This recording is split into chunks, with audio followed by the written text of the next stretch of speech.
A Canal for Albany, an Albany Waterway project, 2026. This is a map that was drawn by the Dutch in 1634, showing an expanse of the Hudson River. Details on this map are very accurate. In this close-up, you can see the location of Fort Orange. This is a painting that I made based on that map and other material provided by area historians. Here's another example of a map of Albany. This one was drawn by Wolfgang Romer in the 1690s. It shows a developing town. You can see a stockade surrounding the community, and at the top of the stockade, you can see the English fort. This is a drawing that I made based on that map. Another map of Albany, this time in the 1740s. Very good map, very accurate map. That was used along with the research done by historians to create this image of the city at that time. Again, another map, this time the 1780s. And the painting that was made from that map. This is a very large painting. In its frame, it's about 10 feet long. Again, another map of Albany, this time in the 1800s. This is set just before the Civil War. You can see that Albany has developed into a fully occupied downtown city along the Hudson River. And again, a painting that I made from that map, looking across the Hudson River and directly toward the Albany Basin. So one of the reasons why people are always curious about these maps is why did I show them? Why is this important?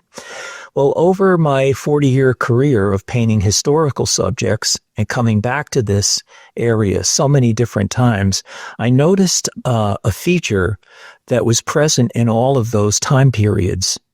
It's that arc of shoreline.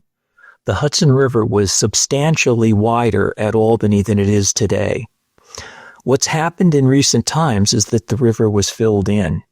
And I kept thinking about where that water line was, where that arc of water was in the city of today. From the early 1990s, I started collecting a number of documents, brochures that were produced that were funded and delivered by designers.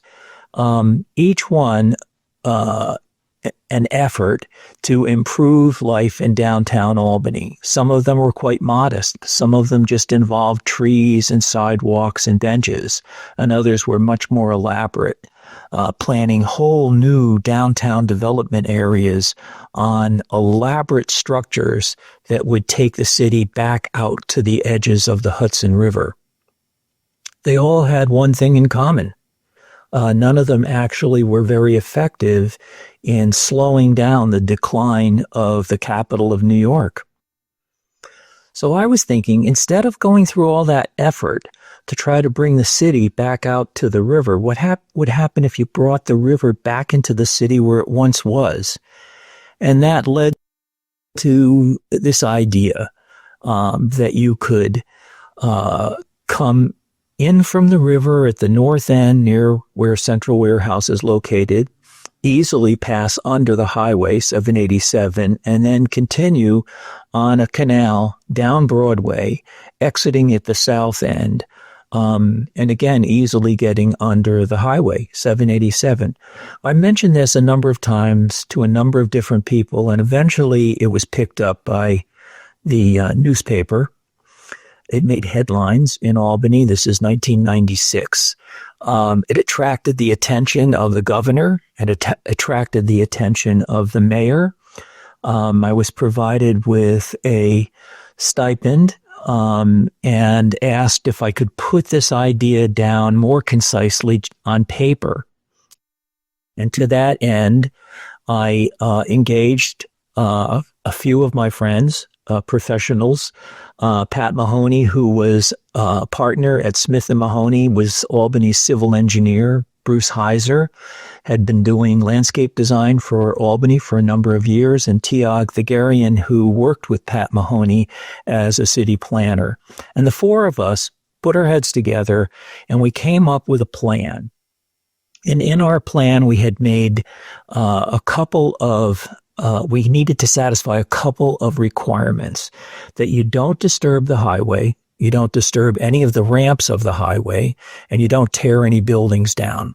And so this is the plan we came up with. Now, as you move from left to right across this canal system, you notice that on the left side, you see in plan the D&H building, currently the SUNY headquarters building, with a marina in front of it. And then continuing along to the right, a canal on Broadway, kind of meandering through the city. And at the right side of this plan, at the north end of the city, it hadn't been developed in the 1990s. It was mostly swampland. There was no development of parking areas or even buildings, which have taken place since. And then just past there, the big square building on the extreme right of the drawing is Central Warehouse, and that's where the canal would make its exit back out to the river. Even back then, even almost 40 years ago now, 35 years ago, we knew that the Erie Canal entrance was in that area, in that location, very near Central Warehouse. And we had mentioned and proposed the possibility of restoring Lock 1. Well, there are three components to this idea. When we presented this, we said, you don't have to build the whole canal at once. You can build parts of it.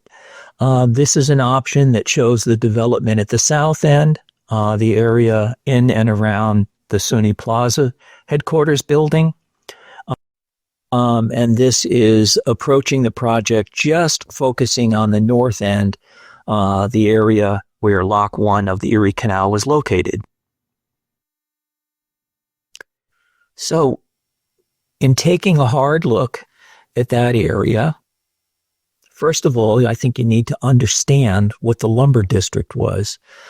Back in the mid-19th century, there was a great demand for lumber.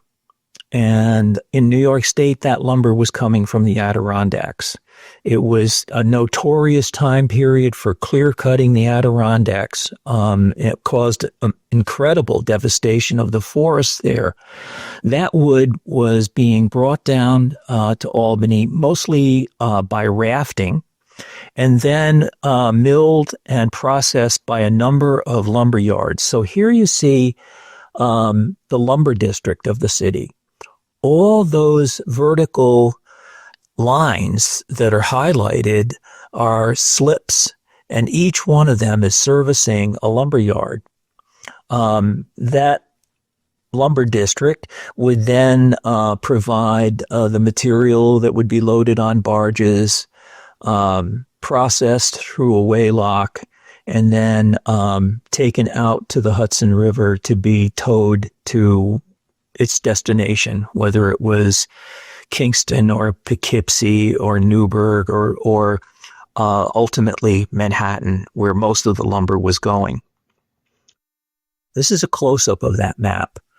It shows the lock area, Lock 1. It shows the canal basin, and it shows the Waylock building. The Waylock was a very interesting structure for a number of reasons.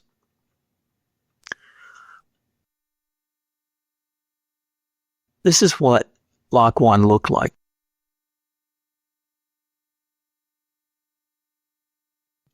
A beautiful line drawing of a view of the lock from the Hudson River side. And you can see these wonderfully curved granite walls and elaborate stairways leading to the left and right locks.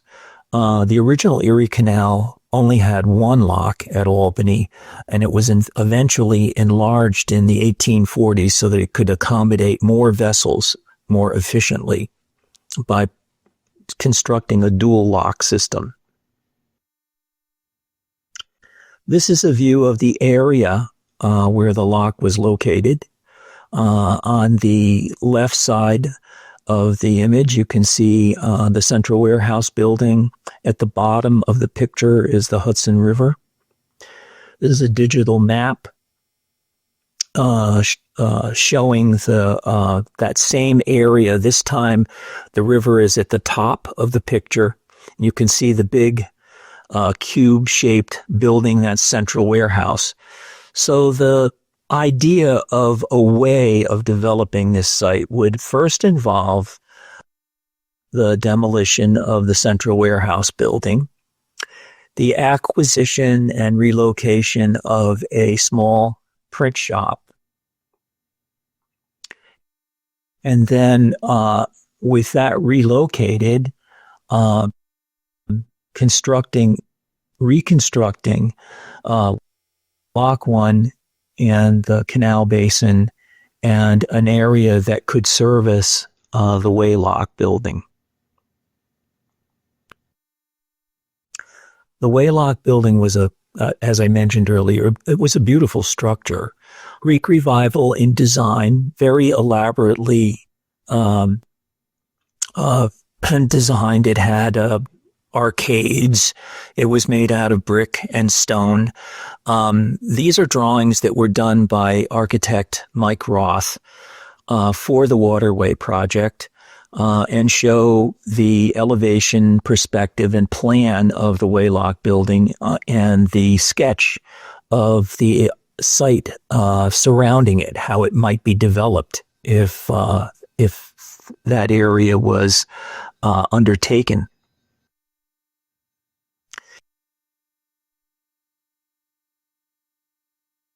In this sketch, you can see the Waylock in the lower right corner.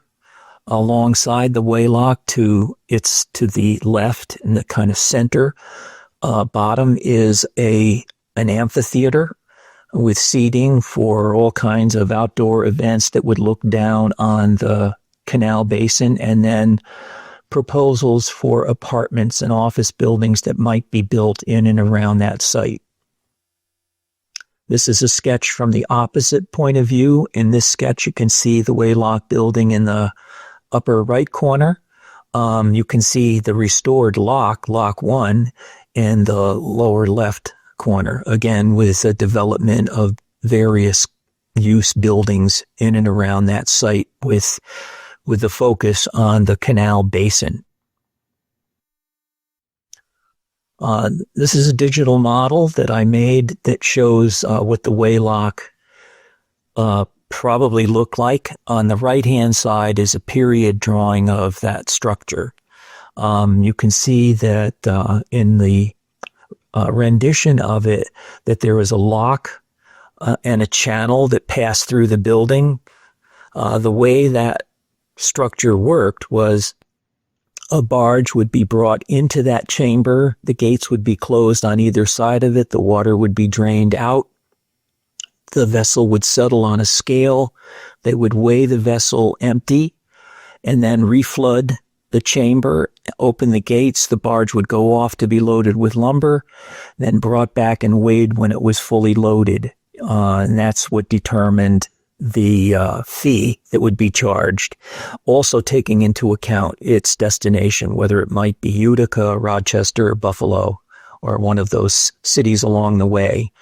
This was a very awkward way to assess tolls and was abandoned about 20 years after it was set in operation.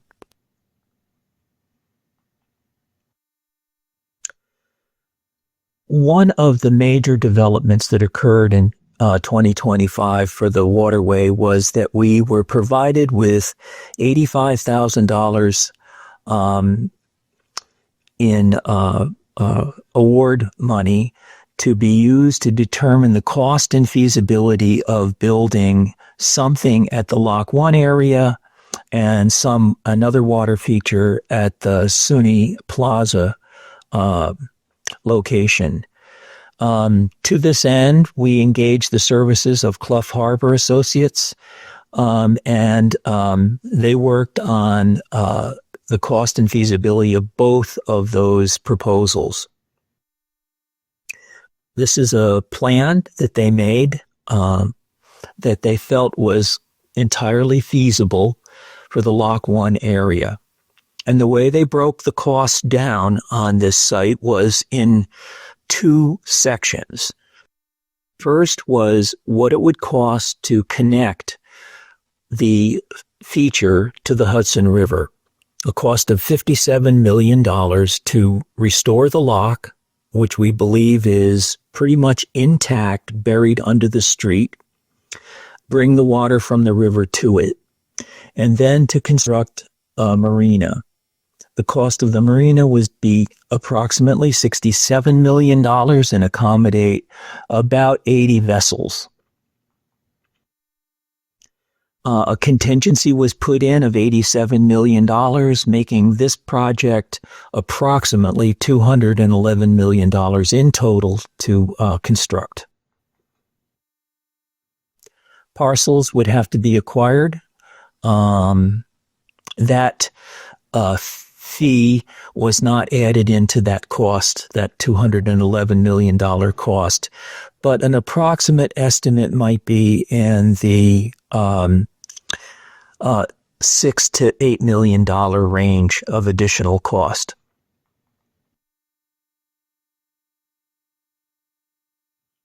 The SUNY Plaza area is an interesting place to just study. It was such an amazing part of Albany's past. So here we have water access coming in from the river to a lock and serving a marina in front of the old D&H building. When you look at this area, I think that you need to know something about what the relationship of the city was to the Hudson River at that location. This is a photograph that was taken of Albany in the 1950s. You can see this immense area that was occupied by the New York Central Railroad. The original 1 mile long Albany Harbor had been reduced to these two areas. The northern component of the harbor area was mostly freight. The southern component was mostly recreational boats. The pier was called the Recreation Pier. It was accessed via a bridge from the mainland. And on that site was the Albany Yacht Club. This was a prominent feature of the city at that time. It was well used. It was a place where crowds would gather to watch boat races in the Hudson River. In this photograph, on the left side, you can just see a little bit of the Hudson River, and on the right side, you can see the marina for the recreational boats. And in the background, you can see the D&H building. This is another view of it, this time from the inner harbor side. You can see the recreation pier, and you get an idea of the kinds of boats that would be using this facility. In the background, on the extreme right, you can see an Albany Dayliner. These were the boats, the passenger boats that would take people from Albany all the way down to New York City. A very popular means of seeing the river, and at the time, a popular way to get to New York City from Albany. Here are, in the lower bridge that you see is the access to the Recreation Pier. The higher bridge was a railroad bridge that kind of went over the top of the Recreation Pier. Again, you're looking at the inner harbor. Another view, this time sort of focusing on the recreation pier itself. You can see just how wonderfully elaborate all that granite work was, with beautiful landings and stairways to access the pier from the river itself. In the background, the bridge that you see is a railroad bridge that has been since demolished. So, on the right, we see what the recreation pier looked like in its heyday. You can see a corner of one of the pavilions. There were 3 pavilions for public use on that pier. You can see the yacht club in the center of that photograph. On the left side is what happens to it in the late 50s and early 60s. Here's a view in the late 40s and early 50s of the yacht club, the recreation pier, the railroad bridge, and the access bridge to the pier. You're also looking down into the marina area. And this is what happens. The planning for the new highway that was going to pass by the city of Albany required that the marina, the yacht club, the recreation pier all be destroyed and filled in to accommodate the highway. On the left is the 1950 aerial photograph, and on the right is a shot from Google showing the same area. So you can see how the highway completely destroyed that feature of the city.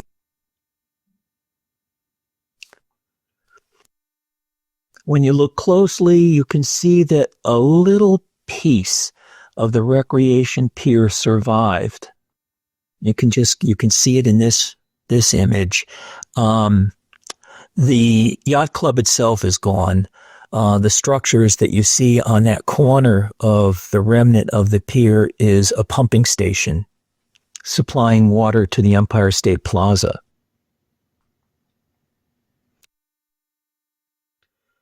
So we had at one time a wonderful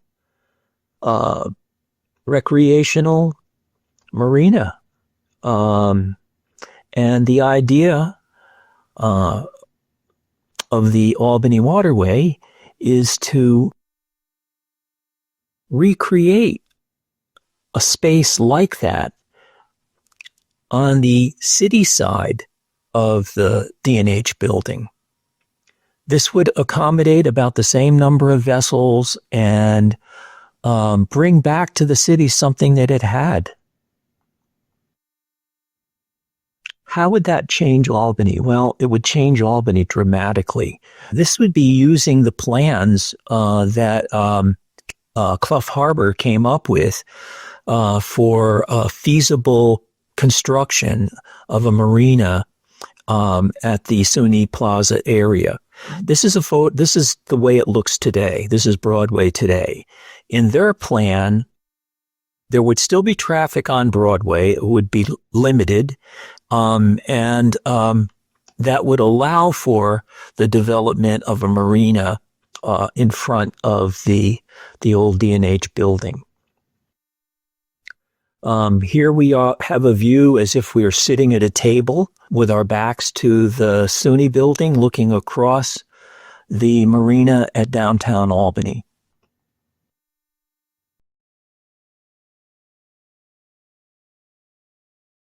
This is a boater's view of that same area.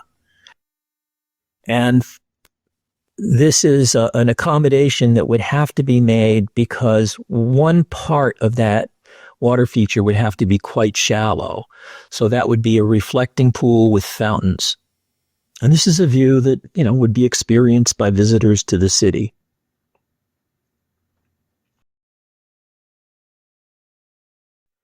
And here you have the overview. The marina to the right, the reflecting pool to the left, and Broadway in the foreground. This is what we have today. The transformation would be quite dramatic.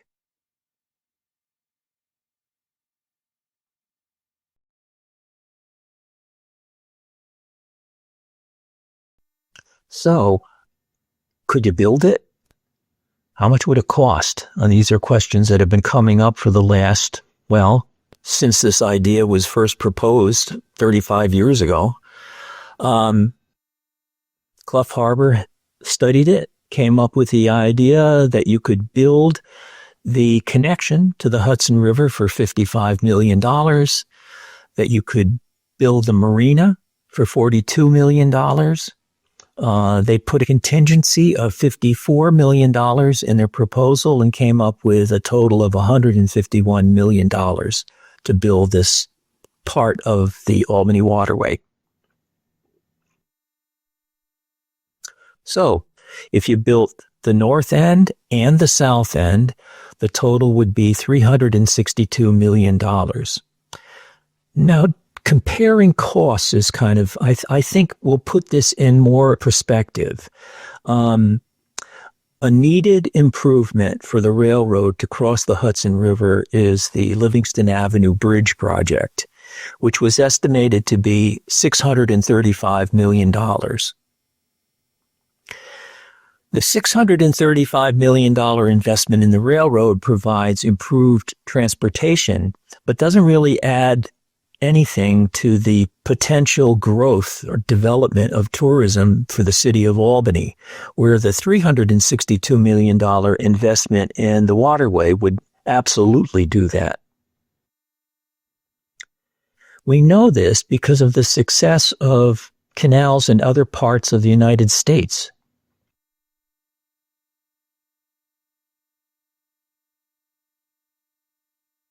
For instance, Oklahoma City.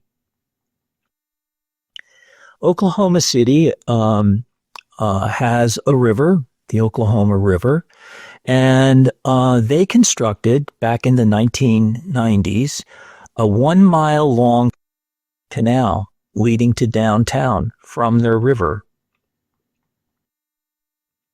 It's called the Bricktown Canal. It's been quite successful. It's often pointed out what can be done with a system like this and what it can do for a city. Providence, Rhode Island, over the course of the last 20 years, resurrected their old canal system, which had been filled in and made into parking back in the 50s and 60s. And by opening the city back up, with their canal system, they've rejuvenated that place. They've made it an incredible tourist attraction. Millions of people have experienced the waterfire presentation in Providence.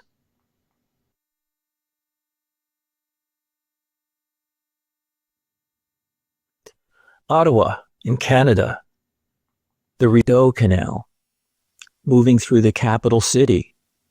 A beautiful canal, a very busy canal, and a canal that is enjoyed in all seasons. This is the Rideau Canal area decked out for the Christmas holidays, and the Canadian use of their canal in the wintertime, a major attraction. The San Antonio Canal in Texas, this is a big success. Many, many people from all over the country have visited this canal and enjoy its wonderful architectural features and the night activity and shops and dining areas all along the stretch of the canal.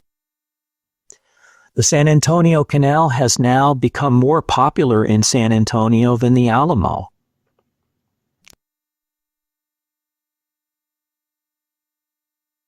Chicago has a number of canals. Probably the most prominent one is the Ship Canal, which runs through the heart of this major metropolitan area. Closer to home, and recently, Buffalo, New York constructed Canalside. It's been a game changer for the city, and again, used by thousands of people and enjoyed year-round. Syracuse. Syracuse embarked on something similar. Initially, they were considering building the canal, rebuilding the canal as it passed through Clinton Square. Because that presented some difficulties at the time, they decided instead to just restore the harbor area. And this has been a great new feature in downtown Syracuse, enjoyed again year-round. A real attraction. So, closing thoughts and summing up. This is $1 million in $100 bills. This is $100 million. This is $360 million, the approximate cost of building the Albany Waterway. This is $650 million, which is the cost or estimated cost of replacing the Livingston Avenue Railroad Bridge. For those of you who live in this area and have heard about the idea to completely reimagine the highway in Albany, 787, the estimated cost for that project is $2 billion. And I think very often, for some reason, people get this idea that the replacement of 787 would cost as much as the waterway, when it's plainly, by a great factor, much more of an undertaking. The highway itself, it's really a bit difficult to see how the reconstructed highway would improve life and improve tourism for the city, where the waterway, we really have a pretty good idea because of the track record of those other places we were just looking at, does benefit the city.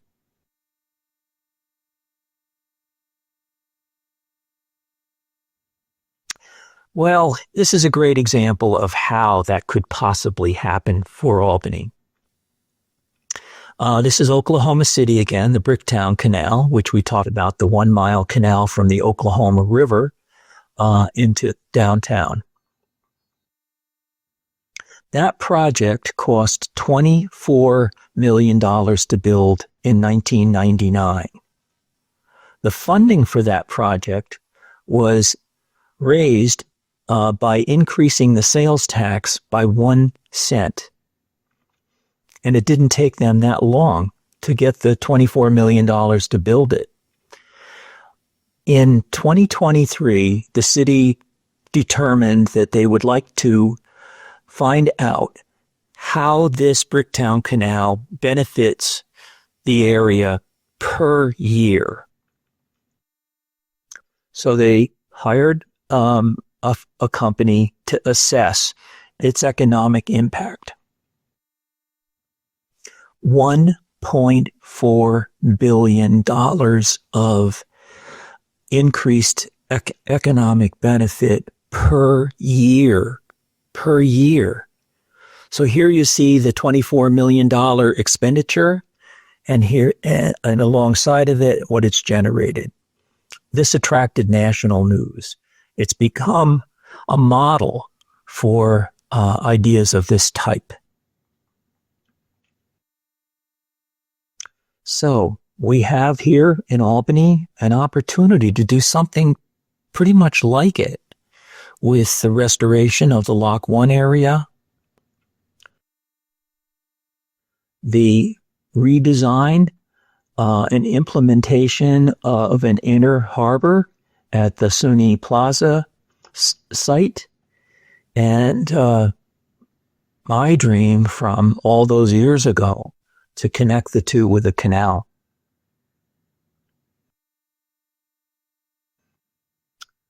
If that were to take place, this familiar view along Broadway in Albany at the location of the old Union Station might one day look like this.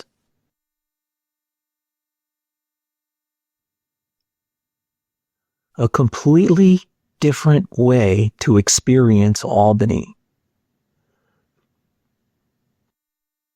This is a painting that I made in the 1990s of what an inner harbor might look like at the SUNY headquarters building, the old D&H building.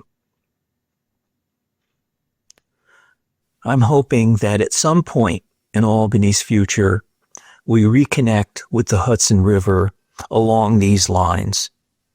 Thank you for listening.